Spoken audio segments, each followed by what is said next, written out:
Dans cette veine, en 1918, la Suisse connaîtra le plus grand mouvement de contestation de l'ordre établi de son histoire. Au début de l'année, le Conseil fédéral avance un projet de service civil dénoncé comme une militarisation totale de la société. Le comité d'action d'Holton se met en place comme un organe d'opposition qui lie le PS et l'Union syndicale, soumettant des pétitions au Conseil fédéral. Mais on remarque une certaine indécision dans sa direction. Suite à une augmentation du prix du lait, le comité appelle à la grève générale, mais se ravise dès que le Conseil fédéral fait des concessions. Dans le camp bourgeois, terrorisé par les événements de Russie, une commission envisage déjà, en cas de grève générale, de faire gérer les transports par l'armée et même d'y soumettre directement tous les journaux du pays. On craint des actions à l'occasion de l'anniversaire de la Révolution d'octobre. Et après une grève des employés de banque à Zurich, le canton et la Confédération négocient pour lever des troupes le 5 novembre, qui occupent la ville le lendemain, déclenchant un appel à la grève générale dès le 11, en protestation. La bourgeoisie y verra évidemment un complot bolchevique.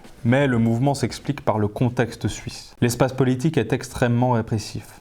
Le Conseil fédéral a les pleins pouvoirs, des journaux sont interdits, notamment celui des jeunes socialistes. Il y a une hausse massive du coût de la vie, de même qu'une hausse du temps de travail, avec des exceptions à la loi sur les fabriques d'ailleurs. Si les gens s'engagent dans le syndicalisme, c'est aussi pour compenser cette absence de démocratie. Ce n'est pas pour rien si les effectifs de l'union syndicale double pendant la guerre. Les journaux bourgeois reprochent aux ouvriers de passer par la grève plutôt que par le jeu démocratique soi-disant normal. Mais là, ce jeu démocratique est rendu impossible. Des initiatives sont rejetées arbitrairement, des journaux sont interdits, aucune élection n'est prévue dans un futur proche, les manifestations pacifiques sont réprimées par l'armée et des grévistes mobilisés de force. Aucune protestation démocratique n'est tolérée, ça ne peut pas continuer comme ça.